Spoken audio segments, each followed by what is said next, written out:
far. So I want to see exactly how Cloud9 plays out the second part of the draft with both supports still needing to be picked. FlyQuest has decided they're not concerned about keeping Smoothie away from something like the Alistar. Instead, they're going to target the AD carry role. And that was a huge mistake yesterday, as we saw. Smoothie on Alistar and Licorice on the Vladimir. Those two could take the same champions today and try and have the same effect. And it was also into a gangplank there that Impact was piloting that got them off to that early start and got Licorice up to this really impressive Vladimir performance that he was able to pull off. Well, why ban something away if you just want to take it yourself? We're going to see JJ playing his LCS debut game here with that Alistar, so that should be pretty cool for him if he can make it work like Smoothie does. And JJ, by the way, you know, they had decided already coming into this weekend before they even played the game yesterday that both supports were going to get a turn on stage. So this has nothing to do with yesterday's performance, and of course they did win anyway. But JJ here kind of representing Toronto. He was a collegiate player. He was on that University of Toronto team. Now he's going to be facing off against a Jinx, though. The crowd was they're definitely hyped, happy to see this one. This crowd's as excited about Jinx as I am about Skarner. This is going to be a great game. Cloud9 really looking to appease all the fans here today. Now they've got the Tahm Kench as well to protect Sneaky. Smoothie's going to have some answers for himself here. Tahm Kench from the support role, very good at trying to answer some global compositions. We already mentioned, you know, the Taliyah and the Gangplank, you know, trying to get that cross-map pressure in. The Tahm Kench is kind of one answer here for Cloud9. They'll try and you know, be able to keep up with that movement. Now, one thing, looking at this from the perspective of a Skarner, you got 2 out of 5 champions on the enemy team that break your ulti just by being the champion that they are. Alistar Ultimate and Gangplank remove Scurvy. Both remove that effect. So Svenskeren is going to sit on the Azir versus Flame on the Gangplank. The war of the hyper carries, the scaling, Kobe. Who's going to scale harder? Well, as of right now, Jay goes in for another trade, gets the stun onto Tahm Kench, and Sneaky a little bit of damage on the outside.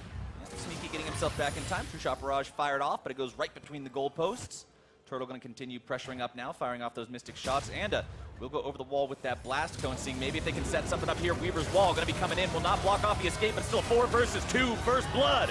Over to FlyQuest through the Gangplank ultimate. Sneaky's going to drop now as well, and grabbing the kill on that one. 2-0 FlyQuest. And that's the expected play from Champion Select when you mention all of the global ultimates that FlyQuest have, but the response from Cloud9 is to push in both of those lanes, and as well move in to try and get the Rift Herald. Let's see. First turret bonus, though, should definitely go over to FlyQuest since they have everyone down there, and they should easily be able to secure this early gold lead. So let's see what they can do to push that tempo. Early on in the game, the cooldowns on global ultimates are fairly long, and they won't be available for any counterplay quite yet.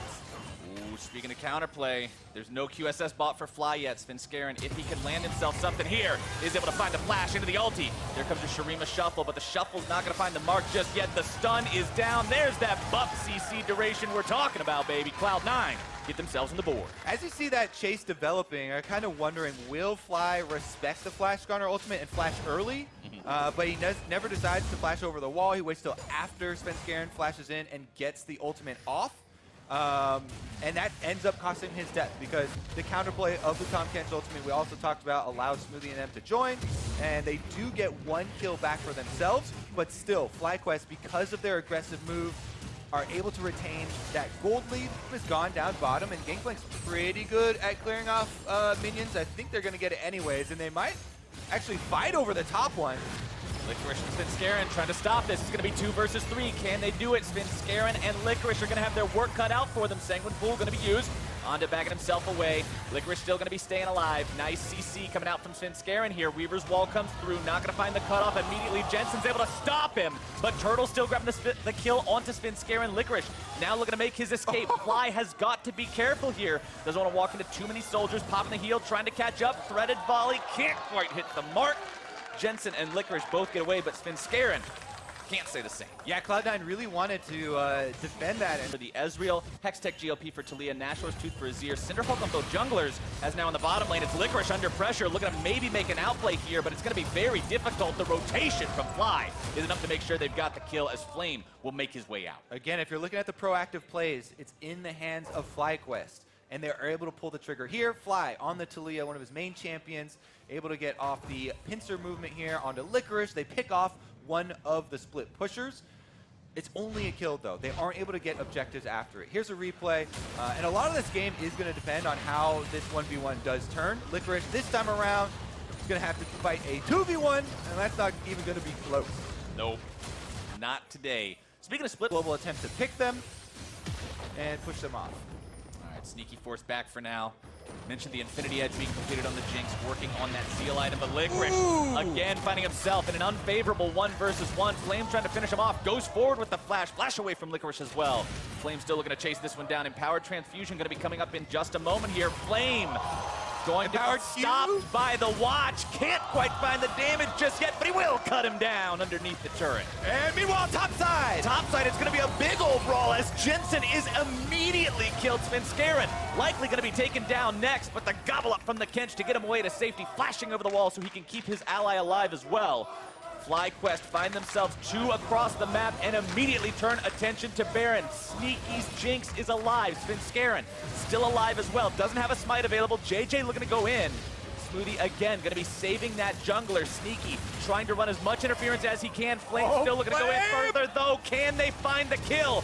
Onto this AD carry. The gat to the back and Flame's got the kill. Svenskeren with the flash away as JJ continues looking to chase this one down. Smoothie with the 3rd Devour on Svenskeren over the course of this extended fight to save him.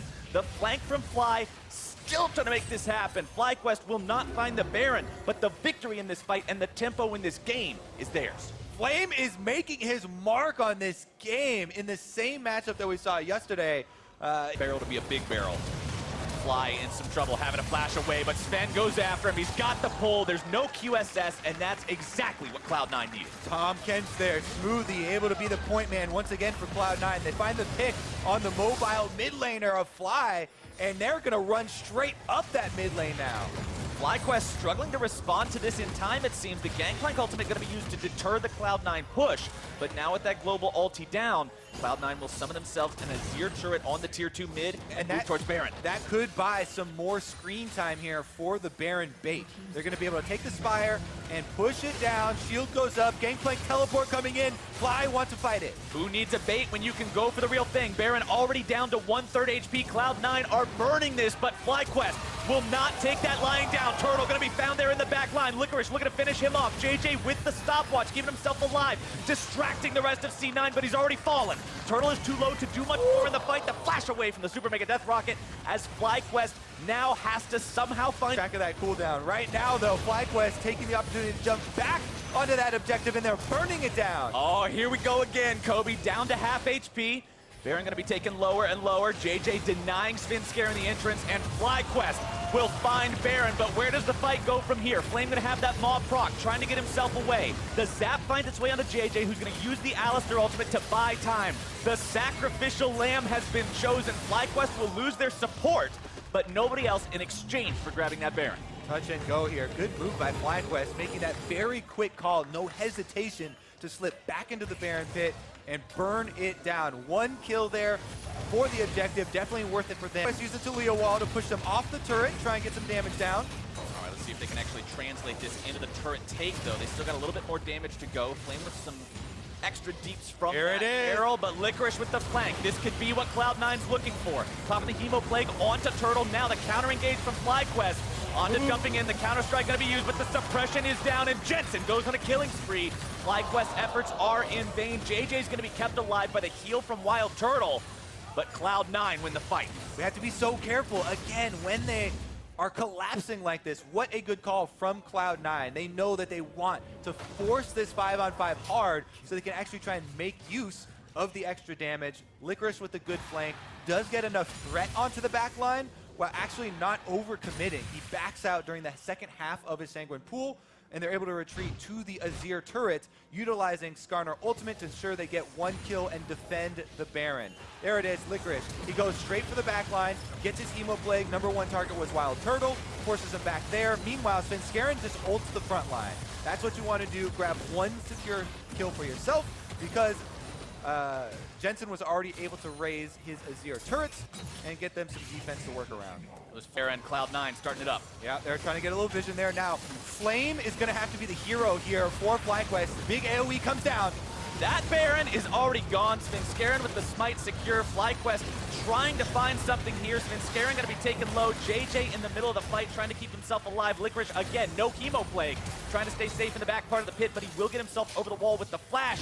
Sneaky on the front line, firing that auto off. Can he get it? Flame looks to go over, but he can't quite do it. The shutdown for Jensen. And now the teleport's going to come in to ensure it. Licorice is coming in. There's the flag. He's able to find the damage. Fly goes down. They're going to find JJ here as well. Things have gone fantastically for Cloud9. Wild Turtle behind enemy lines and alone. They don't even care. Their sights are set on the base. Ooh, Flame trying to trade crits there with Sneaky, but Sneaky gets the last laugh. And that is going to be Cloud9 demolishing the FlyQuest base here. They run straight up the middle with the Baron buff, 5 men strong. This could just be the game, Cody. This should just be the game. All they've got is a Jax in the jungle and one Ezreal standing between them and winning this game. If that was a crit, that would have killed Turtle. Super Mega Death Rocket going to be blocked up by Onda. Svenskeren with the pull on that Jax into the entirety of Cloud9. A little bit more damage to do it. A god like Jensen, a Hemo Plague onto Turtle, and Cloud9 off the back of that fight will just put the final nails in this coffin right here, right now. They're on to the Nexus. Unless FlyQuest have some sort of an immaculate defense planned out, this will end right now. Smoothie going to be taken low. Licorice as well. Cloud9 win the game. We scaling, boys. Scaling all day long. Team fight comp came online, Cloud9 played it well, and as soon as they found that one big fight, off to the races. It's what a lot of teams have been defaulting to in the current meta. FlyQuest, they played a lot of that early game very well, especially Flame. Fly was able to get there with a Talia roam to